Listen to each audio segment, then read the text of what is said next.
नमस्कार, आप देख रहे हैं जनादेश। मैं हूं आपके साथ प्राची सिंह। स्वागत है आपका नाइट बुलेटिन में। तो चलिए खबर शुरू करने से पहले एक नजर आज की हेडलाइंस पर। हेडलाइन के प्रायोजक है सुशीला चैरिटेबल ट्रस्ट, जहां लोक हित और विकलांग लोगों की सहायता करना ही है कर्म, जिसका एक ही नारा जनहित में योगदान कराना।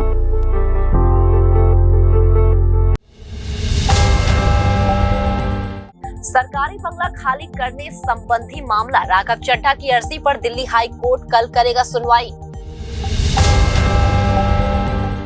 युद्ध के बीच इजरायल पीएम ने पीएम नरेंद्र मोदी को लगाया फोन, जानिए क्या हुई बातचीत। आईएमएफ ने जीडीपी ग्रोथ रेट का अनुमान बढ़ाया, 6.1% से बढ़ाकर अब इतना किया आंकड़ा। अंबानी ने अडानी को छोड़ा पीछे, अमीरों की लिस्ट में पहले नंबर पर 4 गुना बढ़ी संपत्ति। दिल्ली शराब घोटाला, संजय सिंह को नहीं मिली राहत, कोर्ट ने ईडी हिरासत को 13 अक्टूबर तक बढ़ाया। अल्पसंख्यक समुदाय को साधने को बीजेपी ने बनाई बड़ी रणनीति, मोदी और जेपी नड्डा संभालेंगे कमान। नीतीश कैबिनेट ने 14 प्रस्ताव पर लगाई मुहर, सभी सेंट्रल जेलों में नियुक्त होंगे साइकोलॉजिस्ट। अब समाचार विस्तार से। राज्यसभा सांसद राघव चड्ढा अपना सरकारी बंगला खाली करने को लेकर पटियाला हाउस कोर्ट के फैसले के खिलाफ दिल्ली हाई कोर्ट पहुंचे हैं, जहां बुधवार को सुनवाई होगी।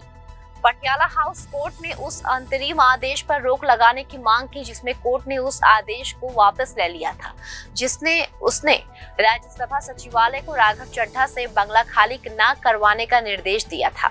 आम आदमी पार्टी के सांसद राघव चड्ढा ने अपनी अर्जी में पटियाला हाउस कोर्ट के आदेश पर रोक लगाने की मांग की है। दरअसल पटियाला हाउस कोर्ट ने राघव चड्ढा को बंगला खाली कराने का आदेश देते हुए कहा कि बंगले का अलॉटमेंट रद्द होने के बाद चड्ढा का उस बंगले में रहने का कोई औचित्य नहीं बनता। चड्ढा ये दावा नहीं कर सकते कि राज्यसभा के सांसद के तौर पर कार्यकाल पूर्ण होने तक उनका इस बंगले पर रहने का अधिकार बनता है। इजराइल के बाद प्रधानमंत्री ने भारत के प्रधानमंत्री नरेंद्र मोदी से बात की है। पीएम मोदी ने खुद इसकी जानकारी देते हुए कहा कि भारत के लोग इस मुश्किल घड़ी में इजराइल का साथ मजबूती से देंगे। इजराइल और फिलिस्तीन की जंग दुनिया भर के बीच चर्चा का विषय बनी हुई है। तमाम देश हमास द्वारा किए गए हमले की आलोचना कर रही है। इस बीच इजराइल के प्रधानमंत्री ने युद्ध की स्थिति दुनिया भर के नेताओं को अवगत कराया है और उन्होंने भारत के प्रधानमंत्री नरेंद्र मोदी को फोन भी किया है। इजराइल के पीएम से नरेंद्र मोदी ने बात भी की। इसके बाद पीएम मोदी ने खुद उसकी जानकारी देते हुए कहा कि इजराइल के वर्तमान स्थिति से अपडेट कराने के लिए मैं बेंजामिन को धन्यवाद कहता हूँ। पीएम मोदी ने अपने ट्वीट में लिखा, मैं प्रधानमंत्री बेंजामिन को उनके फोन कॉल और मौजूदा स्थिति पर अपडेट प्रदान करने के लिए धन्यवाद देता हूँ। भारत के लोग इस मुश्किल घड़ी में इजराइल के साथ मजबूती से खड़े हैं। वहीं इससे पहले भी पीएम मोदी ने इजराइल के साथ एकजुटता व्यक्त की थी। पीएम मोदी ने इसे आतंकवादी हमला बताकर इसकी कड़ी निंदा की थी। प्रधानमंत्री मोदी ने कहा था कि इस कठिन घड़ी में हम इजराइल के साथ खड़े हैं। पीएम मोदी ने यह भी कहा कि इजराइल में आतंकवादी हमलों की खबर से गहरा सदमा लगा है। हमारी संवेदनाएं और प्रार्थनाएं निर्दोष पीड़ितों और उनके परिवार के साथ है। इससे पहले इजराइल के प्रधानमंत्री ने सोमवार को अपने संबोधन में उन सभी देशों के प्रधानमंत्री को धन्यवाद कहा और कहा कि इजराइल को अपना समर्थन दे रहे हैं। हालांकि ये बात सही है कि इजराइल और हमास के बीच जारी लड़ाई दुनिया भर के सामने एक बड़ा संकट बन रहा है। यूक्रेन युद्ध तहत इस मुद्दे पर भी दुनिया बढ़ती नजर आ रही है। जहां कई देशों में फिलिस्तीन का समर्थन किया गया, वहीं अमेरिका, ब्रिटेन, फ्रांस, जर्मनी और इटली खुलकर इजराइल के सपोर्ट कर रही है। आईएमएफ की तरफ से अपनी रिपोर्ट में कहा गया कि भारत में विकास 2023 और 2024 दोनों में 6.3% मजबूत रहने का अनुमान है।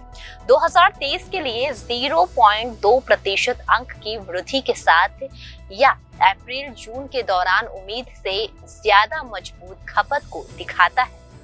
अंतरराष्ट्रीय मुद्रा कोष यानी कि आईएमएफ ने 3 महीने में दूसरी बार भारत के लिए 2023 से 2024 जीडीपी वृद्धि का अनुमान बढ़ाया है। इस बार अनुमान बढ़ाकर 6.5% के करीब पहुंचाया गया है।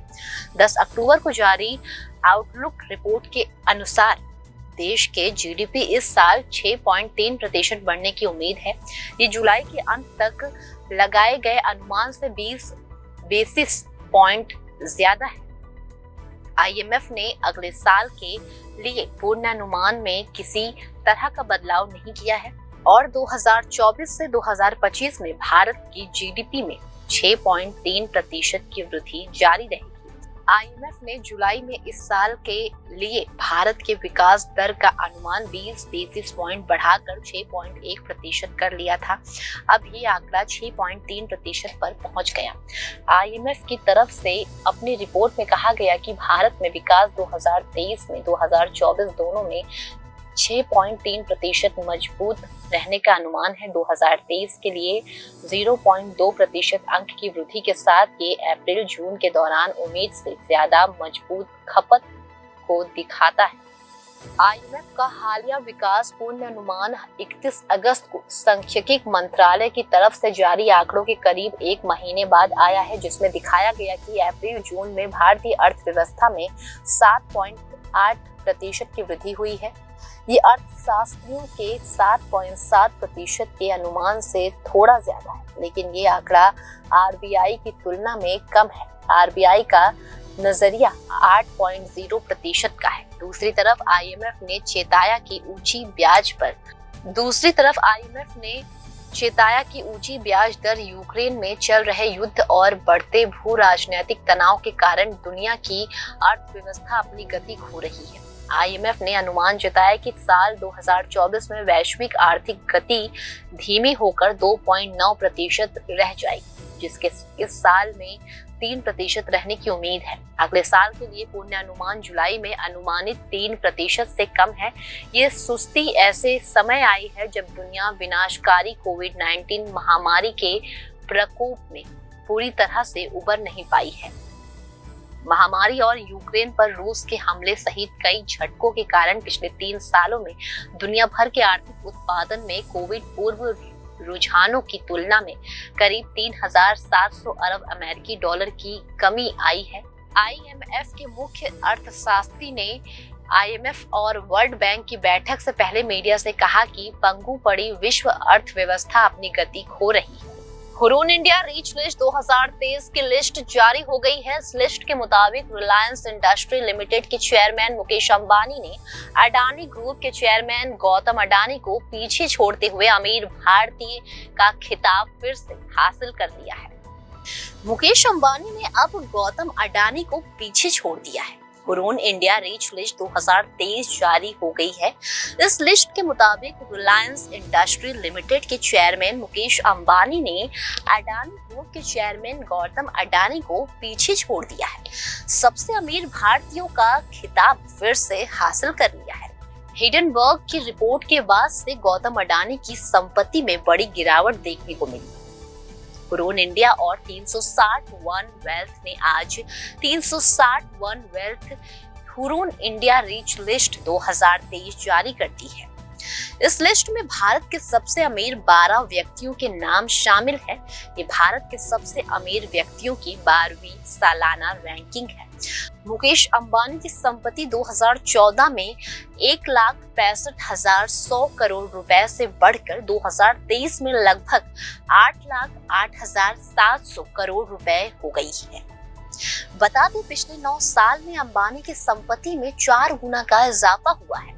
अडानी ग्रुप के चेयरमैन गौतम अडानी 4,74,800 करोड़ रुपए की संपत्ति के साथ दूसरे स्थान पर खिसक गए।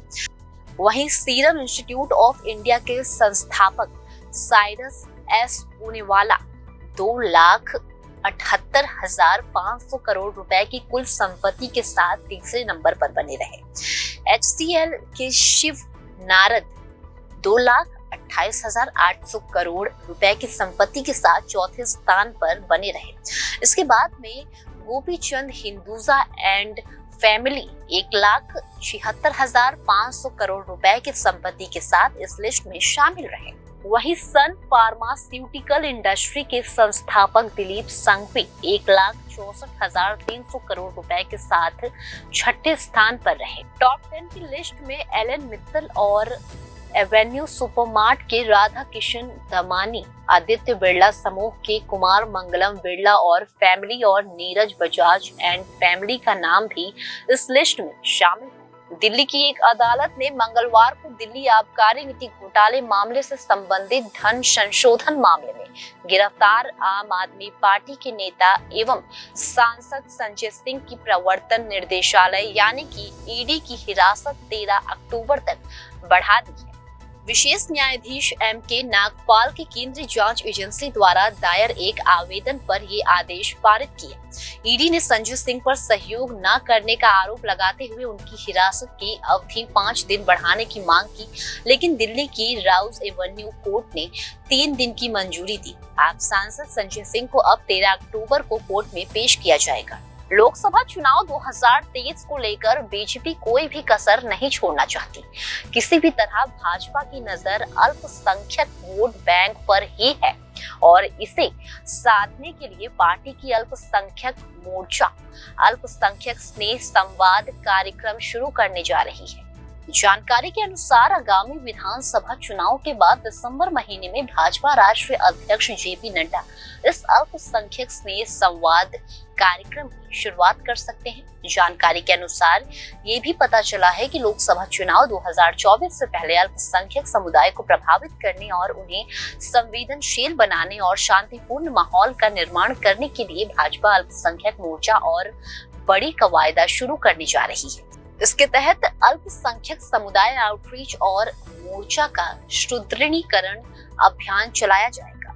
इस अभियान का समग्र दृष्टिकोण बूथ सशक्तिकरण, विशेष आउटरीच, मोदी मित्र महिला सम्मेलन, सूफी संवाद, जन प्रतिनिधि सम्मेलन आयोजित करना होगा। बताया जा रहा है कि इस अभियान में पीएम नरेंद्र मोदी के रिफॉर्मर, परफॉर्मर और ट्रांसफॉर्मर के मंत्र का प्रचार प्रसार करना होगा। पार्टी के अल्पसंख्यक मोर्चा के कार्यकर्ता लोगों तक इस बात का प्रचार प्रसार करेंगी तो मोदी सरकार अपनी योजनाओं को लागू करने में कोई भेदभाव नहीं करती। मोर्चे के कार्यकर्ता लोगों तक जनधन योजना, उज्ज्वला योजना, शौचालय योजना, किसान सम्मान योजना, प्रधानमंत्री आवास योजना, बेटी बचाओ बेटी पढ़ाओ योजना आदि के बारे में जानकारी देंगे और बताएंगे कि इन्हें लागू करने में सरकार ने कभी भेदभाव नहीं किया।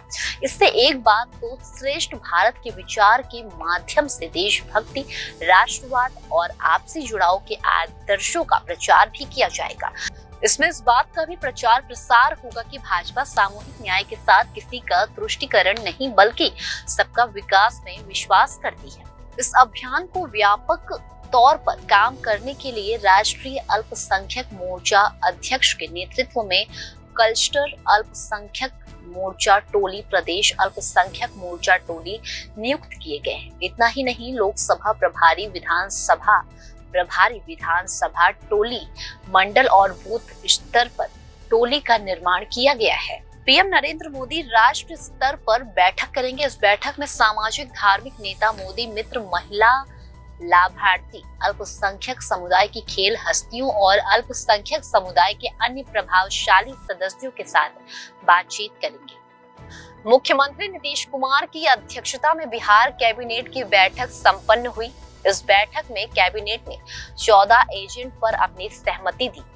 कैबिनेट ने बैठक में नीतीश कुमार की पैक्सों के प्रोत्साहन राशि में बढ़ोतरी की है। निर्णय के अनुसार अब पैक्स या व्यापार मंडल समय शत पर सीएमआर की आपूर्ति करते हैं तो पूर्व में दिए जाने वाले प्रोत्साहन राशि से 3 गुना अधिक मिलेगी।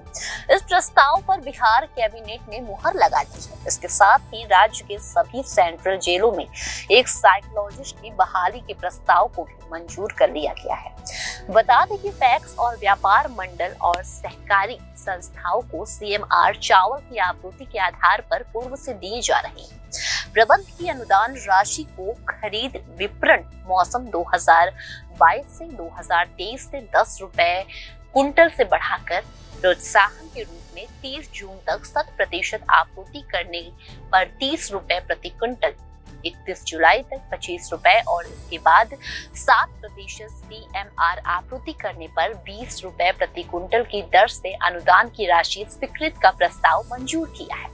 राजस्व एवं भूमि सुधार विभाग के अंतर्गत 7 सिंचाई अंचल पदाधिकारी को बिहार राजस्व सेवा के मूल कोटि के पद राजस्व अधिकारी एवं समक्ष ग्रेड में सेवा समयोजना की स्वीकृति दी गई है। इसके अलावा बिहार कैबिनेट ने बिहार की जेलों में बंद मानसिक रूप से बीमार कैदियों को विशेष चिकित्सा सुविधा देने के लिए 8 जेलों बक्सर, गया, बेउर, पूर्णिया, मोतिहारी, विशेष गरा, भागलपुर सेंट्रल जेल भागलपुर और सेंट्रल जेल मुजफ्फरपुर में मनोचिकित्सकों के 8 पदों का सृजन किया गया है। इसके साथ ही सरकार द्वारा राज्य के मुख्य उड्डयन प्रशिक्षक सिविल विमान निर्देशालय के शिव प्रकाश को 1 साल का सेवा विस्तार दिया गया। इसके लिए रिटायरमेंट की तिथि तारीख 31 अक्टूबर 2023 के बाद इस पद पर संविदा के आधार पर अगले 1 वर्ष तक नियमित पद स्थान नियोजन होने का नियोजन करने की मंजूरी दी गई है। बिहार राजस्व कर्मचारी संवर्ग संशोधन नियमावली 2023 के गठन को भी मंजूरी दी गई है। निर्वाचन कार्य के दौरान चुनाव कर्मी और सुरक्षा कर्मी की मौत और स्थायी अपंगता में देय अनुग्रह अनुदान से संबंधित भारत निर्वाचन आयोग के फैसले को राज्य सरकार द्वारा अंगीकृत करने पर स्वीकृति दी गई। उपराष्ट्रपति और राष्ट्रपति के चुनाव में भी मिलेगा मृत्यु पर 30 लाख और अपंगता पर 15 लाख मिलेगा। फिलहाल खबरों में सिर्फ इतना ही। आगे खबरों में बने रहने के लिए देखते रहिए जनादेश।